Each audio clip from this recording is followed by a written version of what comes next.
Thank you. So welcome everyone to this series of webinars on large system change. I'm very delighted to have a long-term colleague here featured today, Hilary Bradbury. She's given me enormous insights about research and ways that our traditional approaches to research often limit our ability to realize transformational change. And so she's here to share with us some more insights. She's well known as the editor for the Action Research Handbook and generally for the ActionResearchPlus community, which we'll tell you about at the end, so you can all join in if you'd like to. Hilary, would you like to do a further introduction of yourself? What's on your mind today? Let's have a little introspection. On my mind today, first of all, there's just tremendous gratitude for this invitation and a little bit of joy, because Steve, you and I go back a frighteningly number of years. Steve and I were office mates, more or less, offices back to back in Boston College when both of us were doing our doctoral work. And I was always so impressed that you cared so much about big, lofty things, which, you know, many doctoral students do. But in addition to that, you seem to have the savoir-faire to actually do something, and had come with quite a bit of practical knowledge from your work in Vancouver. And I myself, maybe a little bit younger than you, wasn't quite so advanced, but I could see in you and those like that a kind of a skill set and a mindset that I think is often required for good action research.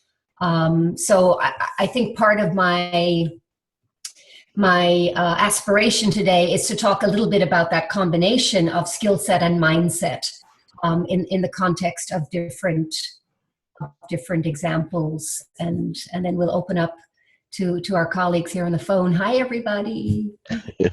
Danny Burns has joined us too, a co-writer with you. Thank you, Danny. Hey, hi, Danny. Well, Hilary, you have some slides that you were going to share with us and introduce us to some of the concepts. I asked Hilary to talk about what action research is from her perspective, and to give us some good illustrations and what some of the particular contributions are. We can have a discussion about it because it is a very important contribution to make to large systems change. I do have some slides, and if I'm mindful enough, I would ideally love to go back and forth between the slides and the screen where we can see each other and be in conversation.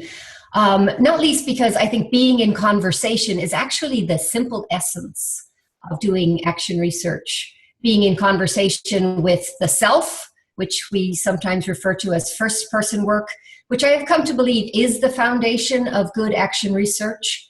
So being more choiceful, being more mindful about my own reactivity, my own assumptions, those kinds of things. And I emphasize that, and I start with that because I think it's just usually too underemphasized in the work that we have inherited. And then being in dialogue with with our colleagues like we're doing here this morning, I hope to learn from you and you from me. So dialogue, this idea that we might end up enriched by each other, we might end up in a slightly different place from where we started. And all of that in the end is in service to these large systems, complex change that we're being asked to confront. It seems as though chickens are coming home to roost. We have many large-scale issues in front of us. And chickens coming home to roost, by which I mean, you know, the sheer complexity and all the unintended consequences of past decision-making and action is coming home and slapping us in the face. And I think, again, at the core of that is issues of power, is issues of, can we really learn to be mutual with each other? So I take in some ways a rather soft in the sense of, you know, let's talk about this approach, but hopefully bring some rigor to that as we go through. So let's go into a few slides and then we'll stop. How about that? I'm calling this articulation of action research the reintegration of heart and mind. I learned through living in the Chinese American community for many years, over a decade, that heart mind is the same word in Chinese when it's written in its characters. But sometimes it also helps to talk about how we're not and how we are, similar to other things that people are familiar with. Going almost in Hebrew fashion, if we look at the right-hand side of the screen, conventional research, this is what we've all been trained to do. When I was doing my own dissertation, when I became a professor and was teaching other doctoral students, the emphasis, we assume, is on describing the world. It's about not really engaging in power orientation, because we're simply just describing what is. Very, very helpful way of doing work. Subjects become our sources of information. We use qualitative and quantitative research. The problem with this, however, is I would suggest that we've inherited this model since Descartes, essentially, to put it that way. So it's been a few hundred years of this model. And I think if we were to start again, if we were back where Descartes was, we would have seen, this may be not the best way to do things, given the power that science is about to take on, which it did, becoming aligned with kind of technical and economic ways of thinking, which have been so powerful. The problem, however, is that we are always inside these systems. We're kind of muddling through inside these systems. And now this call to change happens also within these systems. So the idea that we are simply describing what it is we're actually inside trying to change doesn't quite work. And it seems to me that in the midst of, we think of the climate change crisis, we think of the unbelievable levels of violence that are just escalating around the world and also in our own cities. We think of gender relationships. All of these very intractable, difficult issues will not get anywhere simply by being described. So, love conventional research, and what do we do? The next thing often then becomes, well, we'll apply research, right? We'll apply those great ideas. The problem with that is we often then are called to come in as experts with a fix. And let's face it, when was the last time any of us said, oh yeah, I want to be fixed by you? So again, it has a place. It has a place, especially in the consulting arena, and many of us do our action research starting in the consulting arena, and then we become a little bit more action research oriented. So what do I mean really by action research? I mean, the purpose is that we want to help, and I don't mean that in a paternalistic way. We want to join with, figure out with, understand ourselves to be inside the system, trying to make change, moving towards something that would be better. So better, by the way, as articulated by the stakeholders within that system. So it's this idea of with, and being embedded with the problem co-definers. And so in addition to qualitative and quantitative research, we also wish to bring in a more dialogic orientation. So one of the reasons I particularly like this, Hilary, for transformation is that transformation intimately involves our own change. It's not just thinking about somebody else has got to change and I'm the expert that's going to go and change somebody. There's a I experience it as a personal process of challenging my own assumptions and expanding my own awareness of what's possible. And so I'm when I like about action research is that I hold myself then as part of the problem.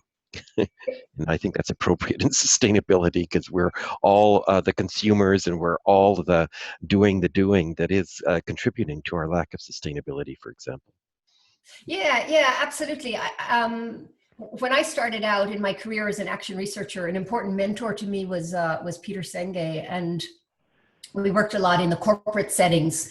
at the beginnings, I think, of the sustainability revolution inside of corporate America, which then became standard bearers for other places. But I became extremely sensitized to, so often I, especially as a younger scholar, but also those around me, we come up with these fabulous ideas, but it's so ridiculous because the system is so complex and we need to work with.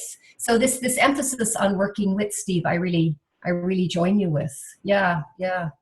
Actually, maybe I'll go back to my slides then and talk about one of the things that I really got involved with early on, which was, this is not the best slide to go through. Actually, this just reinforces this idea that as action researchers, we have to be moving beyond just being experts. We have to be, and it's more of a mindset around both redefining the problems, and then I think as we become more senior and more sophisticated, we're actually engaged in transforming those systems. And this picture simply shows how we begin to see the world in a bigger way, and so we become part of that transformational process. This simply reminds us that the margin for action is getting smaller and smaller as crisis increases. My own work with a big major problem, one in which we're all embedded, was the issue of global climate change when I was professor down at University of Southern California, LA, famous for many things, but also has the dirtiest air basin in the United States, and is important for lots of reasons in that it has one of the largest ports in the world, but the second largest, I think, in the United States. And it and the New York, well, let's just call it the New York Harbor, it together, when they make rules, it helps really transform the traffic on the oceans in the whole world because of how large these ports are. So it was actually for my 40th birthday, believe it or not, that I thought to myself, how could I, itty bitty Hilary, living in LA, make a change, make a difference, make a dent that could be measurable in this system?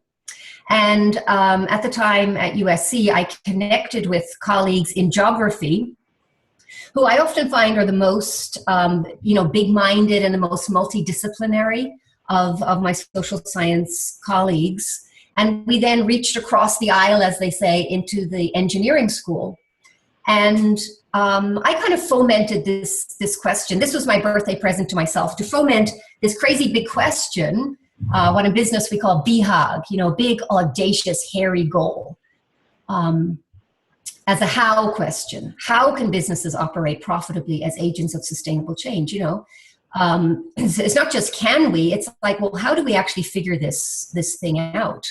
And I suggested that we bring an action research model, which I have here as creating a conceptual space, which all academics know about. Let's have, good ideas. But then down the lower triangle, collaborative experiments and relational space. And these things then coming together into actionable knowledge. The emphasis on relational space, my colleagues, especially in the engineering school and in geography actually, were all men. And they thought this was a little too soft and, but I said, let's please give it a try. Because while we could all agree that we wanted to bring system dynamics models to the work, I honestly feel the truth of it is that bringing those models to the work is really just a vehicle. It's a fancy vehicle for allowing sophisticated people to move into conversation. So, and so let's not lose sight, in other words, of our desire to be in dialogue with each other. Yeah, I'd just like to underline that with a lot of the tools that we use, it's about creating the conversation with the tools, that they open up people's vulnerability and ability to question. And it arises when we're thinking of creating generative dialogue, it's our ability to stimulate curiosity, which will lead us into not knowing. And when we get to that place of not knowing, we can be much more inventive. I know system dynamics is a lot criticized by many in the transformational community because it's got an end point. It's saying we're trying to get to this point rather than leaving people open to the what that end point might look like. But it's the conversation about the journey that is, I find, valuable. Yeah, I agree with you there. And picking up on the word transforming that popped up a few moments ago, I'd say that actually there's an alchemy that's required. Because I know also if you know, I'm working with business executives, I don't want to overemphasize the not knowing. You know, after all, they've thrown quite a bit of time, money, and resources into the pot to work together with their colleagues. And so it's how do we shift and hold both the not knowing and the knowing, and know when to hold and when to fold. You know, it's this is the mindset issue, right? It's not just having a skill set, a recipe for how to do things. It's bringing some savvy, if you will, around timing. So, well, let me go back into this then and make this real in this particular conversation. I have here the logos of some of the players, not all. In my work, I don't particularly like to say exactly who was involved and exactly who was not involved. That way there can be a level of transparency to the outside world, allowing folks from these and other companies to talk, and it's therefore harder to say exactly who said what. I think there's a lot of fear in the business world about speaking honestly and truthfully because there is so much of backlash these days, boycotts and so on. And yet those of us who are kind of more activist scholars also really understand the need for boycotts, right? We're at this point where it's becoming an untenable situation. But here's some of the logos of some of the people who were involved. And ironically, I don't want to spend too much time on this, but one of the interesting things that arose during our 2 years of work together, by which I mean after connecting with my engineering colleagues and my geographer colleagues, I literally went out and cold called executives in these different companies whose logos we see on the screen and said, look, I know this is a little strange, but I really would love if you would be part of a roundtable, not just talking about the issues of global climate change, but actually doing something. Because I'm inviting only those who are on the cargo transshipment path from the Pacific coast of China all the way over to the Pacific coast of North America. So it's the trucking, the shipping, it's what is being shipped, it's all the waste associated with that, and so on, and hence some of the logos that you're seeing. During this particular time, there was a crisis for Mattel in the quality of the toys that they were bringing in from China. Turned out that there was way more lead than American parents were happy with. And so I'm remembering that now as we're talking about not knowing, right? Because there's a huge pressure on these poor guys working so hard to do their best to clean up this stream and to serve their customers. At the same time, there truly is a need to just stop and rethink the whole thing because quality control was clearly very, very, very problematic along these complex supply chains. So I have written about this work in a paper if people wanted to read more. Back in the old days when my name was Huang, now I've even simplified myself, becoming Hilary Bradbury. And you can learn more about what we actually did with our system dynamic models, essentially creating a carbon calculator that allowed folks like Mattel and Disney and so on to rethink some of their supply routes. But so I offer that as an example, Steve, of what I consider to have been good action research at the time, large scale, bringing people together, doing the right work. But I have since been thinking more deeply about what was missing in that work.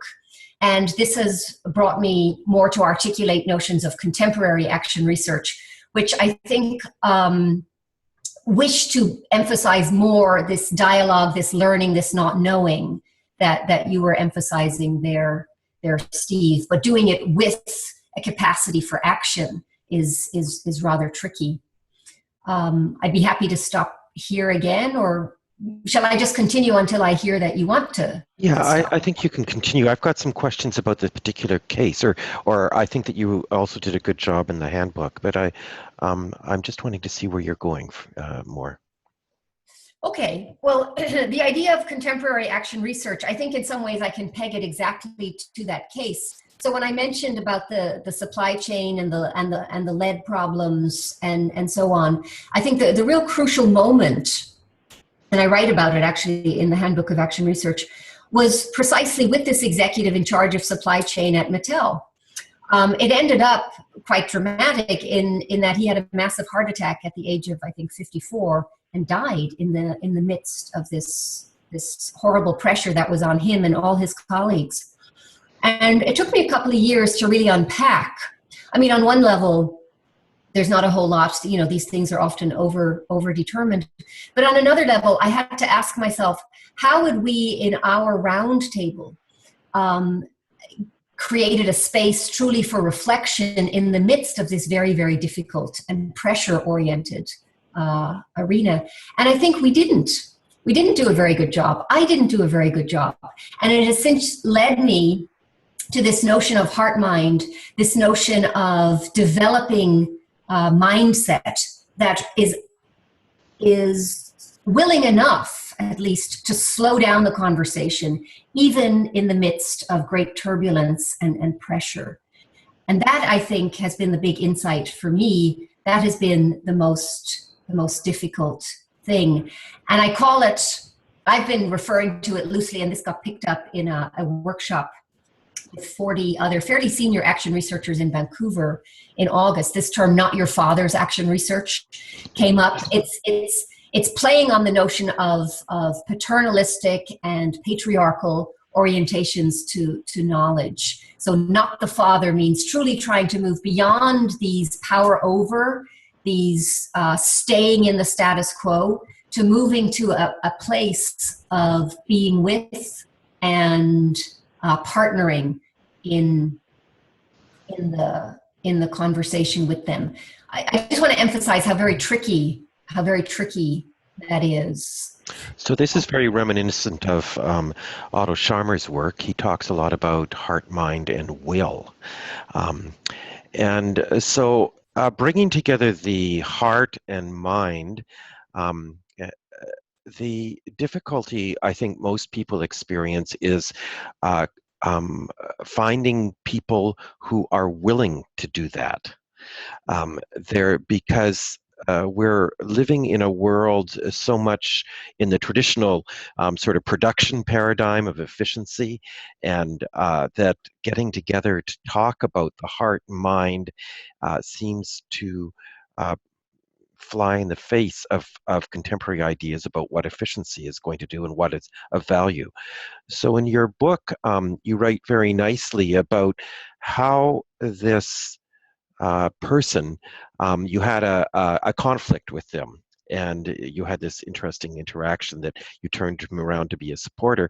But the bigger picture was about your reflections afterwards, that there was only what I think you would say is single loop learning, right? That people were on a path to techno fixes, rather than asking about, say, second loop issues such as what were the underlying reward mechanisms in the companies that led to people not paying attention to sustainability, or even undermining it.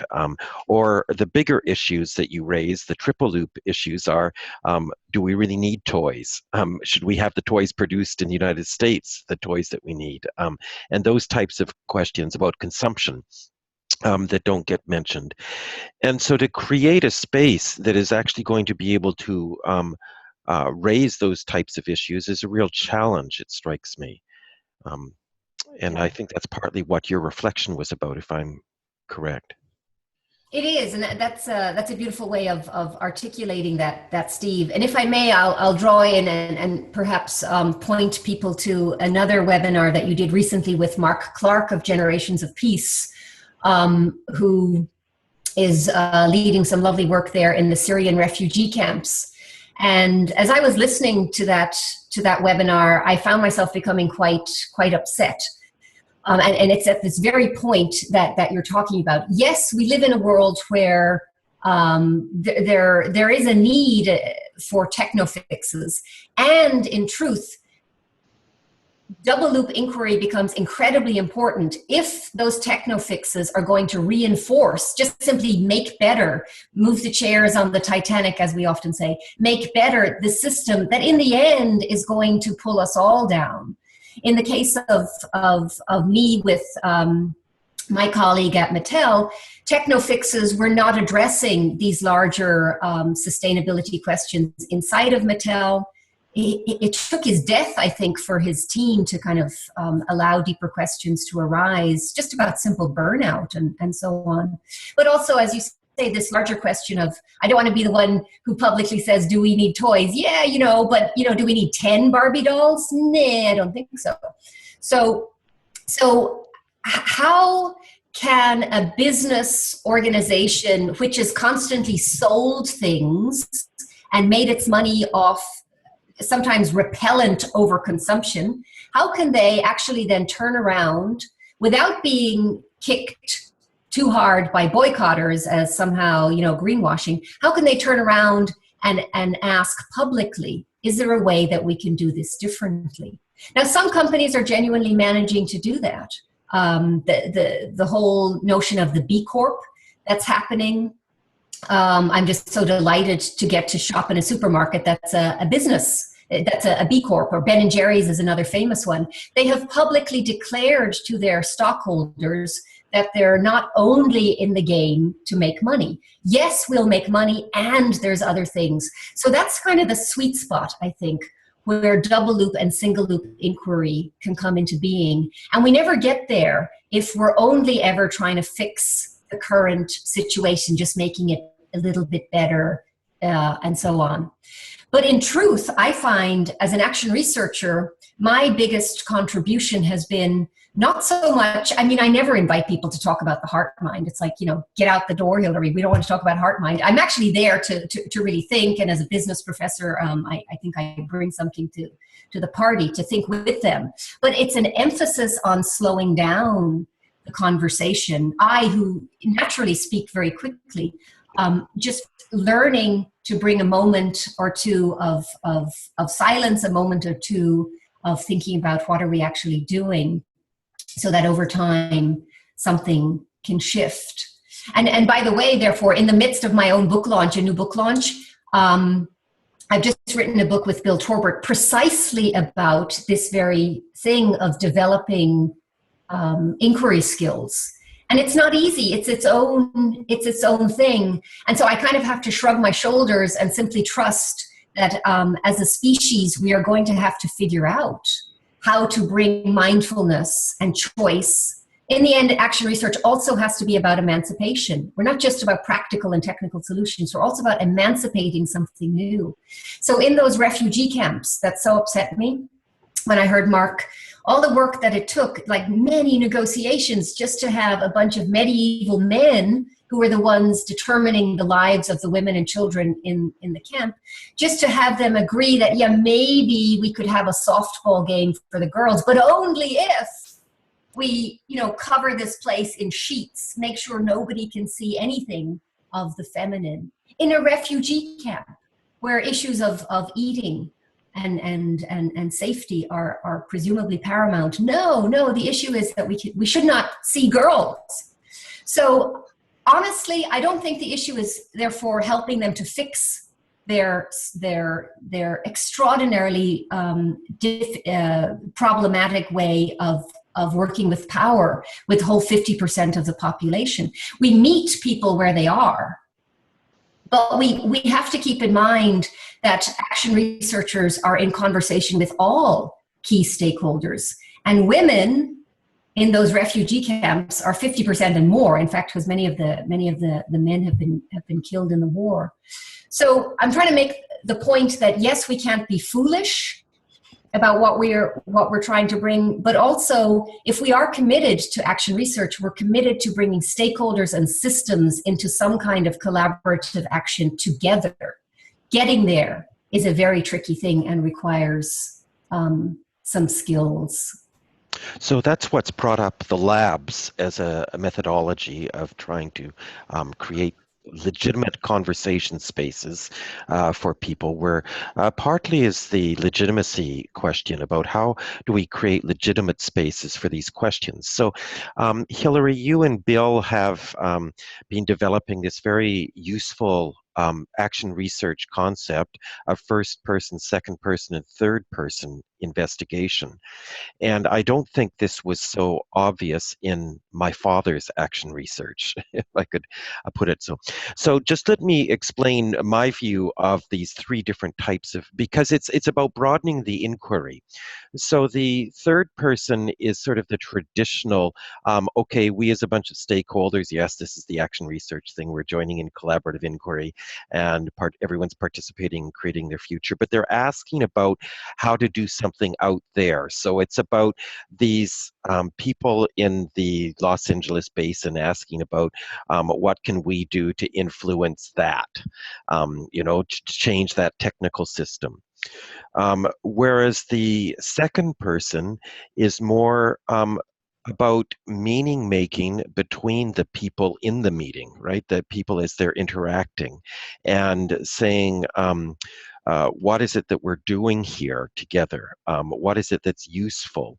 And the first person is about bringing my own concerns to this meeting to talk about my concerns about health of my children because of the smog.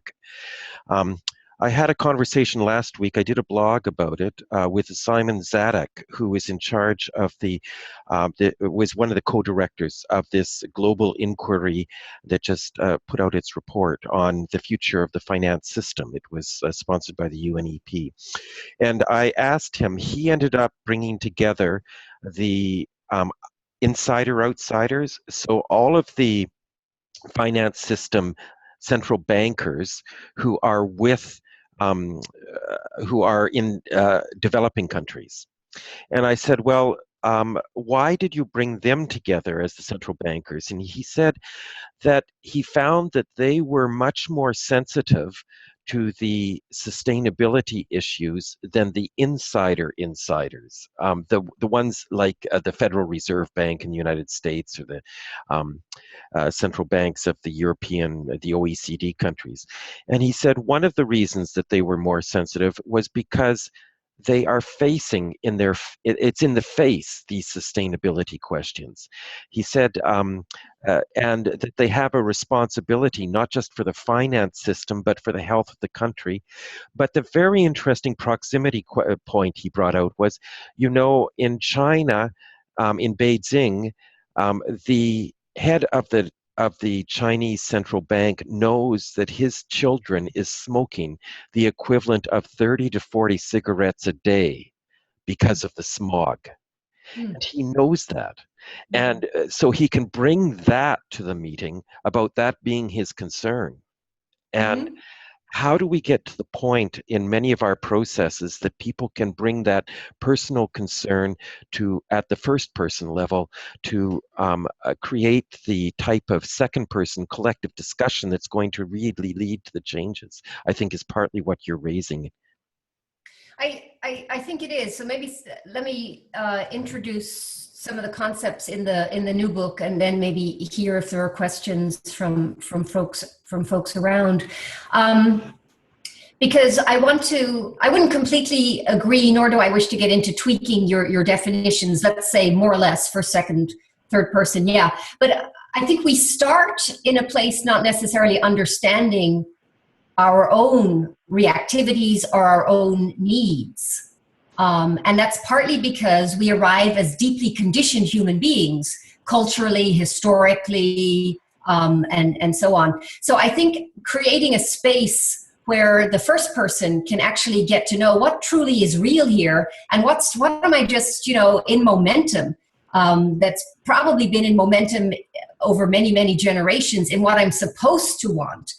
You see, I say this because when I meet with a group of business executives, to have risen to the top in major corporations, you have so already sacrificed certain goals. So the issue in Beijing is, of our children being poisoned is at such a high level that it's undeniable. But, way ratcheted down are other things that if we were to ask ourselves, how is it as human beings that we wish to live, communicate, and create the next generation? I honestly don't think that we would be keeping going with many of the choices that we have made. I feel a desire to quote Dana Meadows. The issue, she says, is not to tweak. Sustainability is not about tweaking the current system that we're in. It's about allowing a whole new imaginary to arise about what could be. So a brief mention, just because it's very much on my mind, and it was very much putting ourselves out there.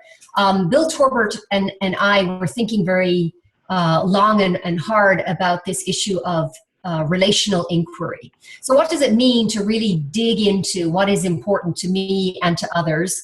And how do we do that in a way that allows for collaborative action as opposed to just getting stuck?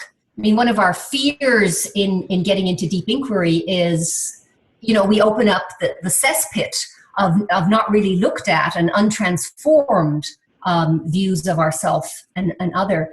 And so neither of us likes to beat around the bush. We just thought, the issues of eros, sexuality, gender, these are the ones that we need to place on the table. These are the ones, for example, that are utterly absent in the conversation in Syria. Issues of power are often utterly disappeared in conversations in corporate America because it's so hard. It's not that people don't want to talk about them. It's they've been disappeared. They have been trained not to even perceive them. And we call this privilege. It's the privilege not even to know what's going on. So we wrote a book, and I'm so psyched about it because it's done better in its reception than I had anticipated. Because honestly, we thought people may just think we're fools. We're so used to trivializing interpersonal relationship, when of course it's at the very center of all conversations. And so, I think about this book, and then I think about our inherited, conditioned ideas about what even counts as science. And I think there's a really big difference, right? It used to be about conquest. And now we're saying, no, it's about partnership. So therein, I think, lies the rub for action researchers. And therein lies the emancipatory potential of action research. But it can't all be about emancipation. It must also be about practical and technical solutions, which is why in this little slide, by the way, I put in my local reservoir, which of course is, a magnificent, exuberant example of marvelous Newtonian engineering. Love that Newtonian worldview. It's very helpful sometimes. But at this particular time in history, we need something a little different. So I talked there about Descartes and a definition that's fairly out there. Let me stop at this slide. It usually captures people's attention because Pamela Anderson is so beautiful. But I think this is the core and the heart of our problem, that we have objectified the other. We've also objectified the self.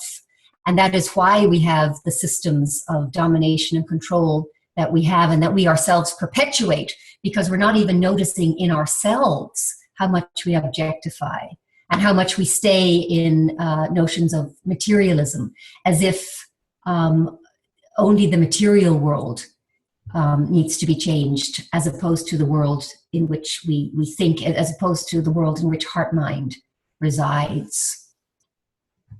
So let me stop there for a moment and see.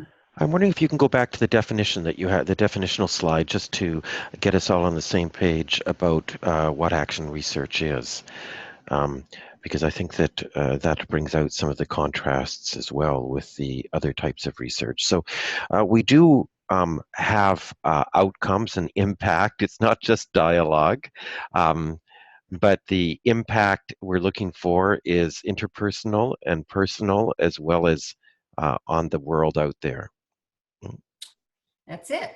That's it. I think it was Aristotle who said it's so hard for the human mind to carry both and. We've been so trained in either or. So again, this I think speaks to mindset and the sophisticated repertoire that I think good action researchers need. I think it's ironic. People often say, "Oh, action research, it's not real research at all." I'm like, wow, you kidding me? It's so much harder because we're being both practical, technical, and emancipatory. So one of the reasons this is particularly good for transformational change is because the traditional approaches to research are about planning an elaborate planning to an input-output model, sort of. This is where I'm going to start, and this is what I'm going to answer, and this is where I'm going to end up, an answer to this question. Whereas the action research is much more exploratory. It's much more open to integrating what is being learned as it's learned to influence the activities and the form of the interactions. I'm wondering if you can speak a little bit about that, because in one way it makes people it makes many people feel a bit uncomfortable because they have this outcome which is it's not known in advance where you're going really in the same degree. Yeah, this not knowing is a very scary thing, isn't it? Especially when you're being paid the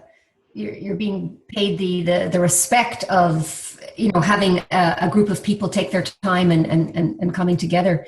I'm just going to use this slide to reinforce the idea that we're integrating always our first, second, and third person practice. But what's more important is how do we get to impact? How do we think about impact? And here, the ideas of Bjorn Gustafsson, I think, are really, really key. Fundamentally, the success of action research is actually the creation of a new social network into which the ideas can grow, they can duplicate in a slightly different way. So we have to give up, I think, notions of replication of studies, but take on ideas of social network development. So having impact, I think, is really about creating relationship and small hubs that can communicate with each other, that can go in their different ways and teach each other. The best example of that, actually, I'm not going to get into what I had thought I would talk about, was some education work that I've been involved in. But actually, is Gustafsson's work itself. He calls it the golden age of action research back in the 70s. Like, oh no, is it that long ago? But his own work on democratic workplaces, it took off like wildfire around Scandinavia and has since deeply informed, I think, the entire industrial world, where notions of democracy in the workplace, even if they're not always practiced, it's fairly common that that we try to have more democratic workplaces, more participative workplaces. That came through simply the ideas being in dialogue in companies in Sweden, I think, and then it became Norway, then all of Scandinavia, and then it went into Europe, and then it came to North America and Australia and so on. So my concern today, and it's one of the reasons that I myself have become quite interested in organizing global networks of action research, which you also care about a great deal. But how do we have networks for networks? So I see some of my work as helping networks that already exist to connect and learn from each other. So there can be a kind of a leapfrogging. I don't believe that we can ever have huge, large-scale, behemoth change. I believe it's more these precious diamonds, if you will, that get worked out of the rough in particular contexts that then inspire or attract other people to want to do something similar. Right. And so it's a very different model, I think, than the kind of stuff that maybe the World Bank might be interested in. But maybe there's a place for thinking anew, or at least complementing these very large, almost mechanical ways of doing change. It's kind of the rollout, the rollover, as opposed to the talk with and embrace. So you're bringing up partly an issue that some people feel uncomfortable with the term large system change because they presume we're denying the type of evolution that you're speaking of, which is not our intention at all. It's about how do we realize change at this scale. I want to invite other people to join in the questions. Ross, you had a question for us. Do you want to unmute yourself and pose that to Hilary? Just a little curiosity as to how action research, as you are using it, fits within the framework of appreciative inquiry as a research framework. I see similarities, but don't know whether one is a subset of the other or which way the connection might go. Yeah, so in my role as, say, editor of the Handbook of Action Research, I go out of my way to invite many different modalities, and one of action research, and one of them, of course, is appreciative inquiry, which really took off with David Cooperrider, who is an old colleague of mine, by the way. We were office mates at Case Western when I was associate professor there. So I know quite a bit about appreciative inquiry and understand that one of the impetuses for appreciative inquiry was to overcome what they saw as the problem orientation of action research. I think they overstated it a little bit, but yeah, okay, I'm sensitive to what they were trying to do. And then they had this 4D model, which essentially harkens back, of course, to the work of Emery and Future Search. But to cut a long story short, I think there are many very, very useful ways of doing action research, and any action researcher should actually have a repertoire and know what is useful at a particular time. I could be informed by the philosophy of appreciative inquiry and do, say, a World Cafe that also brings in a really deep systems orientation into the room. So I hope that's an answer to your question. I don't think it's either or. I really encourage people to use the term action research as an umbrella, so we can at least find each other on the internet.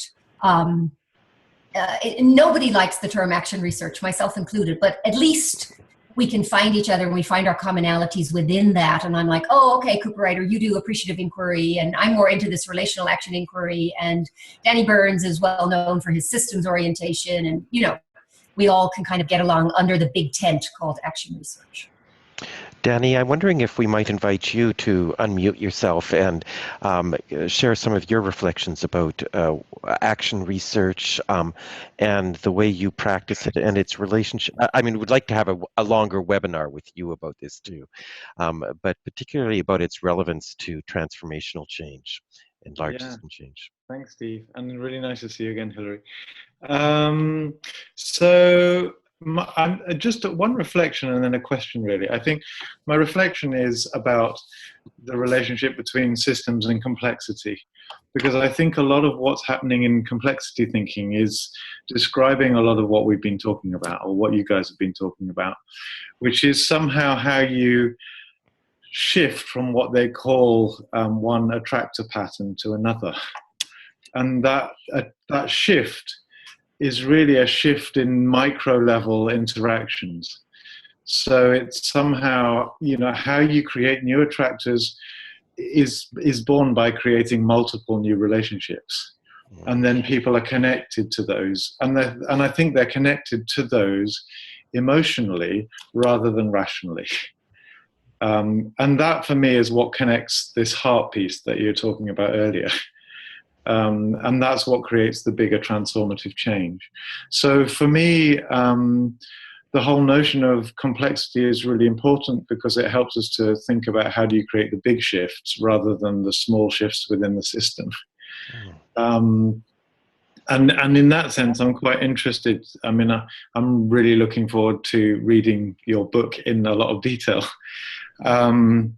But I think that's why I'm sort of really much more struck by the relationship between these micro level personal interactions and the large scale change, because I think that we've been caught, it's another one of those dichotomies in a way, that we've been caught up in this split, which somehow says, on the one hand, there's all these people looking at these sort of micro level personal stuff, and it's all a bit navel gazing and, you know, like, what's it going to achieve? And then there's all these other people that are looking at this big stuff. And we haven't really been able to somehow bridge that. And I think complexity thinking helps us to bridge that, because it shows us how every one of those micro level interactions, those heart connections, those relational connections, are what starts to gradually build latent attractors, which at some point then create these tipping points. So, you know, I begin to see how that all works. Just to clarify for others the concept of a tractor. Do you want to describe that? Oh, help! That's a whole world. It's literally what it means, right? That Yeah. How do we? I mean, it's almost. I mean, you can almost take a sort of a metaphor of a magnet in a way. I think, which is that you have a whole set of, you know, if you take, for example, let's pick up some of the issues that you've engaged with, or Hilary, you were alluding to, in terms of gender and sexuality. I mean, take the issue around something like gay marriage. Yeah, what you've got in effect is you've got a situation in which people are starting to have dialogues and conversations. People are meeting with each other in different ways to what they were before. So a policy environment 10 years ago, where that would have been completely impossible, gradually shifts because the relationships under the surface are changing. And at a certain point, pathways open up which enable a different sort of policy space to be engaged with, and different pathways that were not possible before. But they've happened because of all of those changes on the ground and all those micro level interactions. And then at a certain point, if you like, you build a new attractor, which is like a magnet, and then the whole thing could just shift. And that's the nonlinear change that you're getting. And you see that in multiple different sorts of arenas. But I think it's just a very good way of thinking about nonlinear change, that change happens on the ground in multiple interactions, but then at the macro level, it just shifts.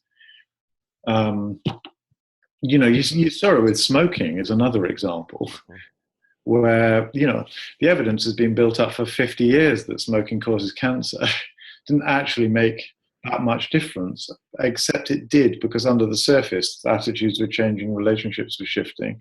At a certain point, it became possible to create a different dialogue about, you know, how we engage with smoking, about cigarette advertising, and so on. Some of us in Europe are hoping that you'll get to that around gun control in the US. Well, some of us in the US are hoping it too. I'm just thinking that we're near the end of our hour, and maybe we could just check in with the other participants to see if they would like to pose any questions or comments. Williams, anything you would like to add? Yes, I have a question, and I have a reflection and a question, and I'm really fascinated by the discussion. And Hilary, I was really, really pleased to hear. I think what I have heard is you saying, you know, about this concept of having networks for networks. And one of the inquiries I'm holding is about, you know, how we can reach the necessary scale to deliver, you know, big shifts. And in a very simplistic way, the way I perceive our approach to addressing systemic issues has been initially through the hero leader, you know, that having lots of people who could deliver, you know, massive change. And then at one point we moved that, or we started to do more institutionalization. So having, you know, organizations like the UN system that can dedicate themselves to address one issue, have academic institutions researching the root causes of that, having charities addressing specific issues. And more recently, we have moved to network action. which I think has been very refreshing. And I totally see how action research has been instrumental in that. And I think, that is something that's often not recognized or said, that of the impact of action research in bringing that about. But where I see the evolution of that is perhaps in how networks can work with other networks to create scale. And yet, we are seeing lots of labs around the world and initiatives, and I can see some networks trying to work with others, but I have not seen many examples of how networks are coming together to deliver that change. And I was wondering, what do you see as the potential contribution of action research to get these massive networks to work together to deliver change? Because by doing that, we get more complex. So how perhaps action research could help us there? Well, I really appreciated your description of this evolution, and I agree with you. To answer briefly, given the time, I'll just say that I think we are at the stages of trying to learn in the practice of networking with each other. So again, it's about my creating relationship with my peer, if you will, in other networks. It so happens that I'm literally doing that right now in convening what we're calling ActionResearchPlus, which is a network for networks. So we're not trying to replace networks, but we're trying to reach out. You have the Australia behind you there on the, Australia has a marvelous network of action researchers, but we're essentially disconnected from them in the United States and Europe. So my efforts, literally as we speak, is to do that. And I don't think we can do it with everybody. So I always think the magic number is someplace between 7 and 12, because it's a family systems number. So let's start with 7 to 12 networks. The leaders of those networks can come together. We'll meet and we'll figure it out together. So we move in and out of not knowing. We move from doing into learning and inquiry, and then back into what can we do together.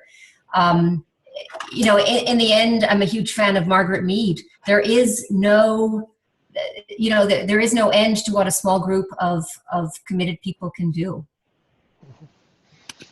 Thanks so much, Hilary. Thank you, Williams. Mila, anything you'd like to add?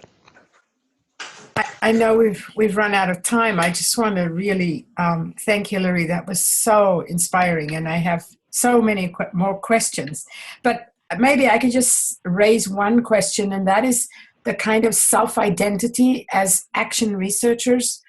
And I'm particularly thinking about how the action research community links to organizations that work for change, that don't really see themselves as action researchers, but actually do a lot of this work and think about a lot of this work. And I just really would like to hear more about your thoughts on that. Well, very, very briefly, it's a little bit like what I was saying to Ross without perhaps articulating it. I think we've got to understand that we're in a big tent together. We have to move beyond too much like, oh, you don't do it quite the right way, and right? It's like, just give all that up. When I think about complexity, I love Danny's work, and I love the work of Benjamin Lichtenstein. Also have a chapter from him in the handbook. And to cut a long story short, he puts the issue of intention at the heart of complex emergence. Mm-hmm. So I say let's network with those with whom we have alignment in intention. Mm.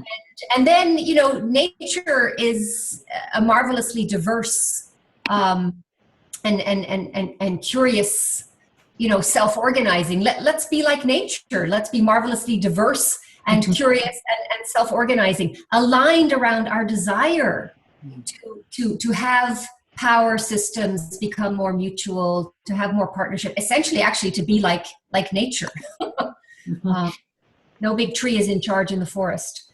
And I'm also delighted that you're in my neck of the woods, literally, Mila. So maybe we can have tea and discuss this with the time it deserves. Yeah, we really need to get together again. Hilary, I'm wondering if you'd like to finish by sharing something about AR Plus and how people can connect with that. Yeah, thank you. Maybe I'll go back to share here. And hold on. Network Action Research Plus grew out of and is funded by profits, royalties from the Handbook of Action Research, and we realized, writing about action research is not enough, though it is very important. We need to mobilize more to develop action research. And so Action Research Plus, it's on the internet. Please find it. There's lots of resources there. It's intended as a community for those who hold the intention to do work with rather than about or on, to do work with. And I'm very delighted that Danny Burns has been a part of that community, as have these days many in the medical world in Sweden who are joining our network, and so on and so on. I won't get into detail, but it's there on the internet, and it is a network for networks. So we'll see where it goes, right? Ask us in a couple of years, but that's the intention, to connect through the globe with those who are doing work of a similar heart-mind. Wonderful. Thank you so much for spending time with us today, Hilary, and all of your contributions to this field, and to Williams and Milla and Danny and others. Kristen had to leave, and Ross indicated he had no more questions. So,